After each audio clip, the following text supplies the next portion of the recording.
लखनऊ में दूसरे बड़े मंगल पर हनुमान मंदिरों में सुबह से कतार लगी हुई है। सुबह 4 बजे से ही मंदिरों में घंटा घड़ियाल बजने लगा है, जहां बजरंग बली के भजनों से माहौल भक्तिमय है। दर्शन के बाद लोग एक दूसरे को तिलक लगाकर प्रसाद दे रहे हैं। शहर में इस बड़े मंगल पर 1000 से ज्यादा भंडारे लगाए गए, जहां डिप्टी सीएम ब्रजेश पाठक, मंत्री स्वतंत्र देव सिंह, सूर्य प्रताप शाही हजरतगंज के भंडारे में पूरी बाटी।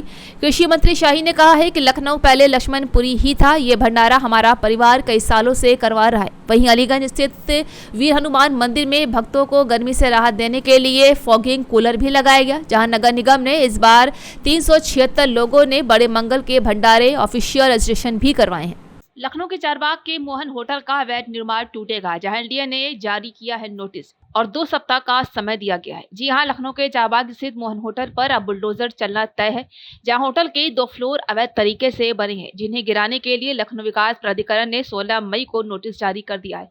होटल प्रबंधन को 14 दिन की मोहलत दी गई है। इसके बाद अवैध निर्माण हिस्से को ध्वस्त किया जाएगा। शनिवार को होटल में लगी आग के बाद एलडीए की टीम ने सोमवार को मौके पर सर्वे किया। जांच में ये सामने आया है कि होटल का निर्माण वर्ष 1935 में पास मानचित्र के विपरीत किया गया था, जहां मानचित्र से अधिक निर्माण पाए जाने पर प्राधिकरण ने सख्त रुख अपनाया है। ध्रुव राठी के वीडियो पर आखिर क्यों भड़का है सिख समुदाय? दिल्ली के मंत्री सिरसा ने बड़ी कार्रवाई की मांग की है। एक रूप वाली वीडियो बना के उन्होंने एक किरदार के रूप में दिखाया गया। एक वीडियो के अंदर गुरु गोबिंद सिंह पातशाह जी को बाल गुरु के रूप अंदर रोंदियां दिखाया गया। सिख धर्म दी मानता मर्यादा के अंदर गुरु साहिबाना की फोटो, गुरु साहिबाना की वीडियो के रूप अंदर किसी का रोल करना, किसी का अदाकारी करना एक कंप्लीटली बैन। बहुत भावनावां भड़कियां ने, भावनावां नूं ठेस भी पहुंची है। मैं दिल्ली से गुरुद्वारा मैनेजमेंट कमेटी वालों जो कंप्लेंट दी गई है, मैं सीपी साहब को आग्रह करदा, दिल्ली पुलिस को आग्रह करदा 295 ए तहत ध्रुव राठी ते मुकदमा दर्ज करन। उन्हें केवल और केवल जानबूझ के कंट्रोवर्सी क्रिएट करने वास्ते काम किया है।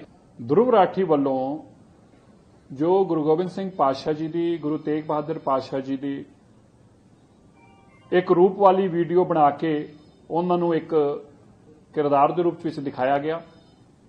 एक वीडियो के अंदर गुरु गोबिंद सिंह पातशाह जी को बाल गुरु के रूप अंदर रोंदियां दिखाया गया। ये सारा कुछ जो है सिख धर्म के अंदर किसी भी तरीके अंदर कबूल नहीं।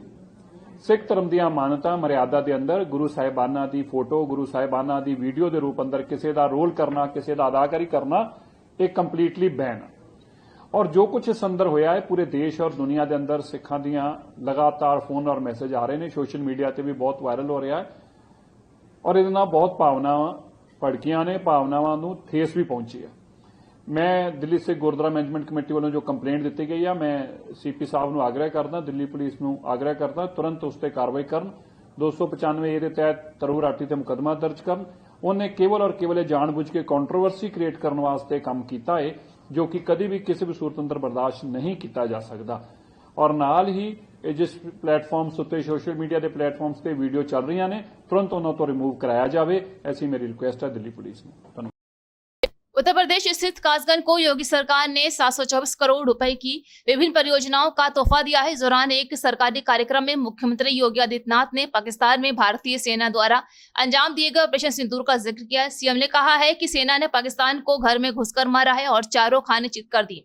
उन्होंने कहा है कि प्रधानमंत्री नरेंद्र मोदी की नेतृत्व वाली केंद्र सरकार ने बीते 10 साल में सेना को मजबूत किया है। सीएम योगी ने कहा है कि वर्दी की क्या कीमत होती है, ये अपने पाकिस्तान की कमर तोड़ते हुए सेना को देखा होगा। सेना ने पाकिस्तान को औकात में लाने का काम किया है। अगर हमारे एक नागरिक को छेड़ोगे तो तुम जूझोगे। बहनों और भाइयों, यूनिफॉर्म की क्या कीमत होती है और उसका क्या महत्व होता है, आपने अभी ऑपरेशन सिंदूर के माध्यम से पाकिस्तान की कमर को तोड़ने वाले भारत माता के बहादुर जवानों के शौर्य के माध्यम से देखा होगा।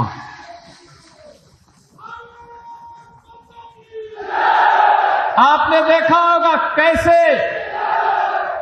प्रधानमंत्री मोदी जी के मार्गदर्शन में भारत के बहादुर जवानों ने पाकिस्तान को चारों खाने चित करते हुए उसको उसकी ही औकात में लाने का काम किया है।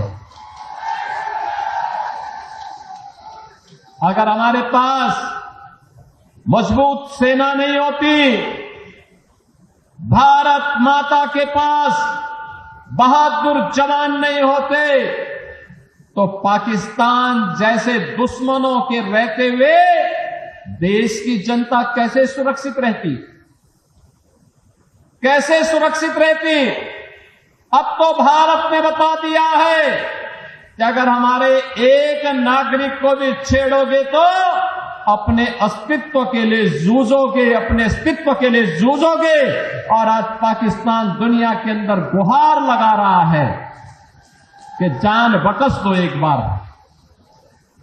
बहनों और भाइयों, ये इसलिए क्योंकि पिछले 10 वर्ष में प्रधानमंत्री मोदी जी के नेतृत्व में सेना के आधुनिकीकरण को लेकर के,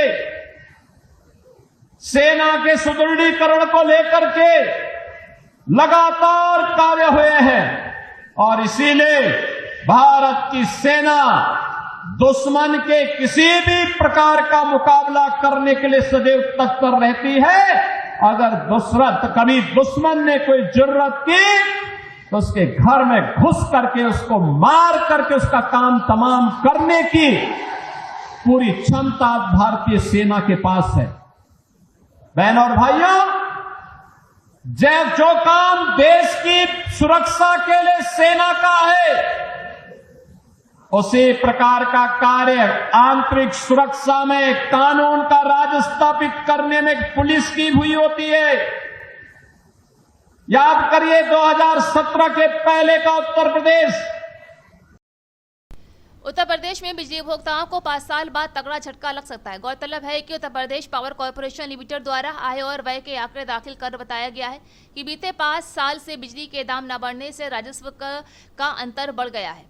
तो वहीं नियामक आयोग से मांग की गई है कि पावर कॉर्पोरेशन की स्थिति को देखते हुए इस पर विचार करें। दूसरी तरफ बिजली दरें बढ़ाने का विरोध भी शुरू हो गया है। ऊर्जा और उपभोक्ता संगठनों ने निजी घरानों को उपकृत करने का आरोप भी लगाया। वहीं पावर कॉर्पोरेशन ने विद्युत नियामक आयोग में वार्षिक राजस्व आवश्यकता दाखिल करने के बाद सप्ताह भर का वक्त मांगा है और सोमवार को संबंधित प्रस्ताव दाखिल किया जाए। पिछली बार ARR में 9,200 करोड़ का घाटा बताया गया था। सोमवार को वित्तीय वर्ष 2025-26 के लिए पावर कॉर्पोरेशन एवं डिस्कॉम ने वास्तविक आय व्यय के आधार पर संशोधित लेखा जोखा प्रस्तुत किया।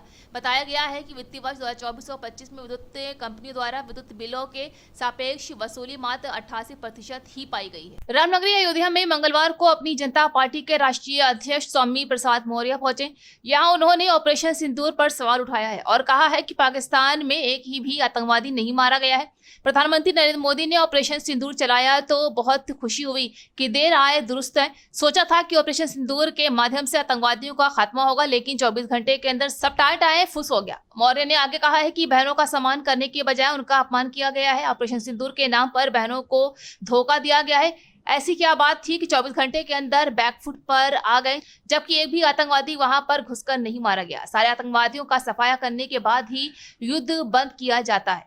जी आपको बता दें कि उन्होंने आगे कहा है कि मैं देश के साथ साथ अयोध्या वासियों को बधाई देता हूं, जिन्होंने 400 का आंकड़ा ना पार कराते हुए भाजपा को बैसाखी पर खड़ा कर दिया है। प्रधानमंत्री नारा देते हैं कि 1 नेशन 1 इलेक्शन। मैं कहता हूं कि 1 नेशन 1 इलेक्शन क्यों, अगर आवश्यकता ही है तो सबसे पहले 1 नेशन 1 एजुकेशन होना चाहिए। शिक्षा समान होनी चाहिए ताकि गरीब अमीर, गाँव शहर, छोटे बड़े सबके बेटी और बेटे अच्छी शिक्षा और सम्मान शिक्षा प्राप्त कर सकें।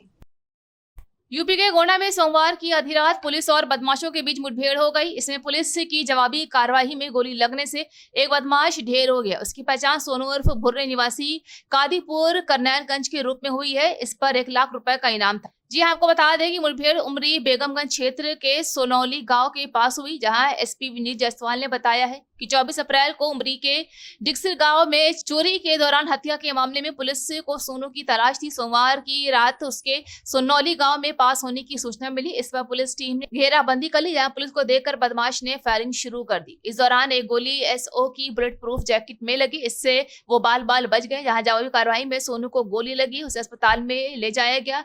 वहां जांच के बाद डॉक्टरों ने उसे मृत घोषित कर दिया। सोनू के खिलाफ 48 से अधिक मुकदमे दर्ज हैं। समाजवादी पार्टी और यूपी के डिप्टी सीएम ब्रजेश पाठक में डीएनए पर छिड़ी जुबानी वार खत्म होने का नाम नहीं ले रहा है। बता दें कि ब्रजेश पाठक ने दावा किया था कि सपा का जन्म मुस्लिम तुष्टीकरण के डीएनए के साथ हुआ है और अखिलेश यादव की पूरी राजनीति का मोल यही है। इस पर अखिलेश यादव ने कहा था कि भारतीय जनता पार्टी की सरकार में अपने समुदाय का प्रतिनिधित्व करने में विफल रहे।